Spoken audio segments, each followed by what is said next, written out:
What's going on, everybody? Leo here with the Cohen Group Northwest, and I'm back for another installment here. What's going on in Whatcom County, specific topics that I want to talk about that I think are relevant in today's market.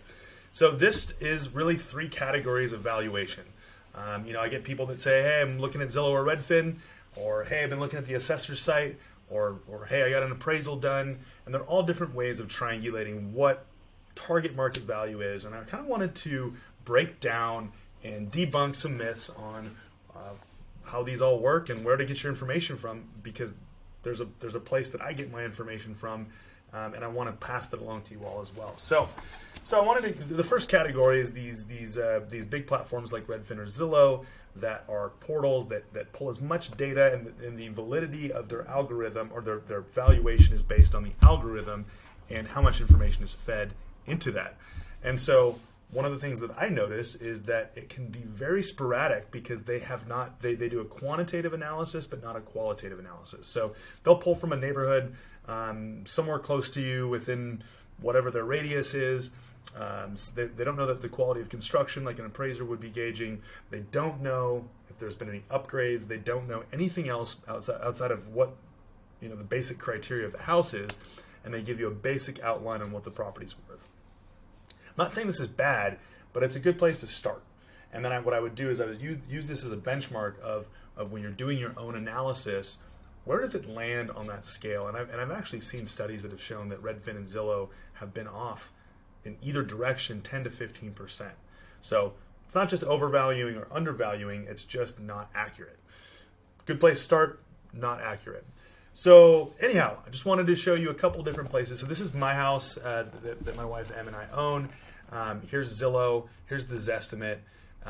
They're valuing it at about $960, and then Redfin's valuing it at about $915. The algorithms are a little bit different. They might have a little bit of different information. Here's the interesting thing. So first, you want to look at what does the platform intend to do. Zillow, their whole MO is to connect buyers and sellers and lenders, right? Their whole goal is to connect people who are paying for the service and are the best, fit or have the most ratings or whatever it may be. Their algorithm is probably not very accurate, but it's pretty unbiased in the sense that it's just based on the data that they get. So that's step number one. I look at Zillow, interesting to see. Okay, 961, I think it's a little bit undervalued, but it's actually not too far off. But it doesn't mean that it's always accurate. It means that it's pretty accurate based on the data that I have right now, but I think that changes, and you have to really look at all the sources. That's kind of what I'm getting at here.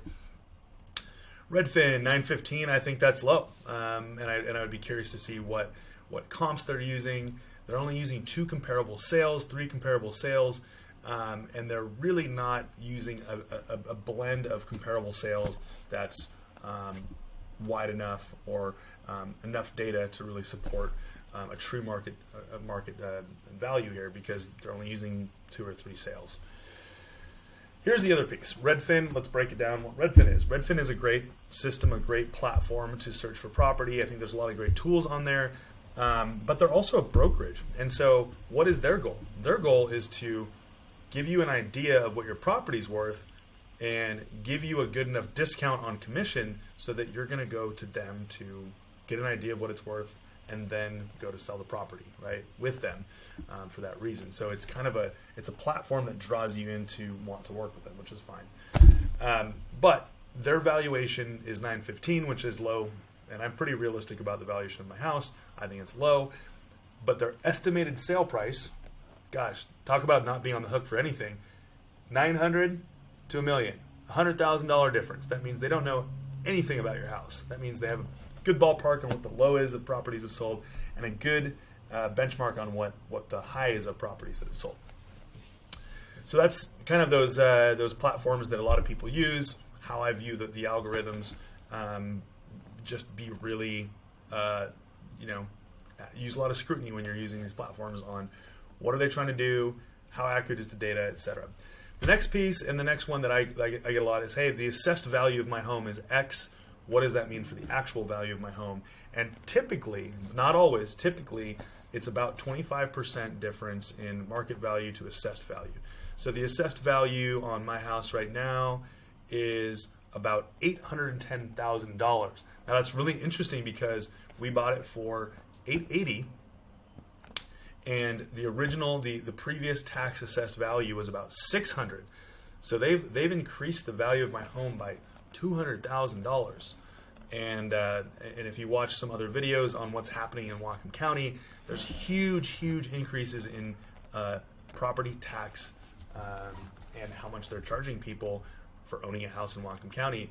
And that'll be another video on why that's also really putting a hard press on affordability in Whatcom County by at the same time wanting to create affordable housing. Anyways, getting off track here, but want to get back to this. They're saying the house is worth about $810,000. So they've jacked up that price significantly, right, on the assessed value.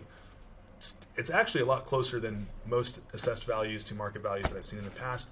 Still not close to that market value. Still lagging about 25%. Now, this doesn't mean that it's always low. I think the assumption and the thing that I've heard from a lot of people is, oh, it's typically a lot lower.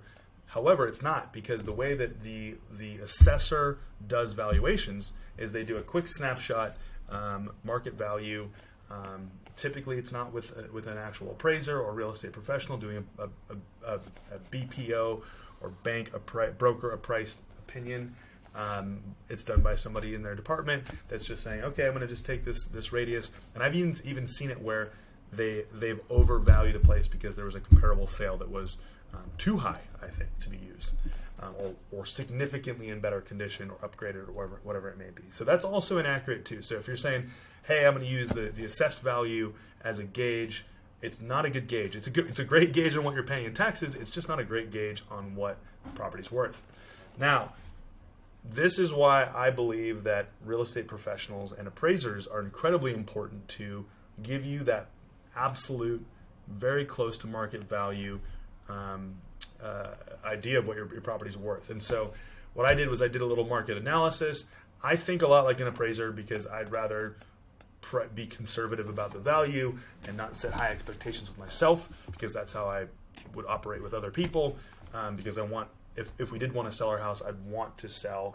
I wouldn't want to be the unrealistic seller that's on the market for a long time. So here's what I did. So my house is over off of U Street. Now you all know where I live. Fantastic. But going back to the map here, so I said, okay, I'm going to go back 6 months. I know most of the neighborhoods really well, and this is really key in this moment. Zillow, Redfin, even the assessor does not know your neighborhood as well as somebody that has sold properties, knows your neighborhood, has done appraisals in your neighborhood. So this is a plug for appraisers and real estate agents. So I took a pretty tight radius around here, around my house. So you've got really two of the same neighborhoods built by Skiers Construction. Pretty good idea that they're all built, 2005 or newer. Looked for homes that have upgrades or not upgrades. Varied between about 2,200 square feet and 2,800 square feet, depending on the quality of the build, the price per square foot. All of these factors go into what I use as an assessment, even for my own house, but how I also help people price their home. So cool. This is the outline of what we're looking at. Now we're going to go to the blend of data, and this is why it's really important to have somebody, whether it's an appraiser or a real estate broker, that really, really knows your neighborhood. Cool. So we've got a couple active on Bushwick Court, and those are in the high nines, mid nines, sorry.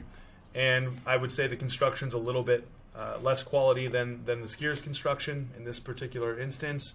And then you can see that the Skiers properties are better built, in my opinion, higher quality products, finishes, etc. So you've got one on Brookstone that's right around the same square footage as my house. That's about $1,040,000, and it's newer, so it's about 5 years newer. So I would value down, even though my appraisal came in at this number, I would value down from there. Now we start to look at some other properties. We have an older phase of Skiers construction, Highlands 1, sold for $930,000, $925,000. Then we had one on my street that is a little bit smaller, different layout, sell for $940,000. Then we have a couple more in my neighborhood that have sold for like the mid to upper nines. And then we have a couple newer properties, one on Brookstone, which is Skiers construction as well, that is up in that 1.1. So my mind goes, okay, The median price is about 980. Now the average, and knowing the difference between the average and the median, this pulls the majority of the data from the most common numbers versus the outliers that really can skew those averages. That's a key when looking at the valuation on your house. I look at this and I go, cool, I think that we've probably gone down about 40 grand from my original valuation at 1.04. We're probably close to about $1 million in valuation. And the reason that that's really important is because I know how to position my house on the market. That's something that I know because I know the neighborhood really well. I live there. I work in Bellingham. I've sold properties in there. I really, really know the pulse of the market. So that's kind of the blend of information that you want to know, right? What the starting point, I just want a quick gauge, is probably in the $900 to $1 million range. Cool, that's easy. It's based on data that's actually sold, but it's not specifically to your house. Cool, you start with Zillow, Redfin, great. Use those for that reason. But then if you really want to get more serious about, okay, knowing more about the financial health of your property, check out the assessor. Great, now you know what you're paying in taxes, or what the county thinks your property is worth and how much they're willing to charge you in taxes, and then getting a price opinion from either a broker or an appraiser is going to give you that ultimate, within $10,000 to $20,000, not $100,000 idea of what your property's worth.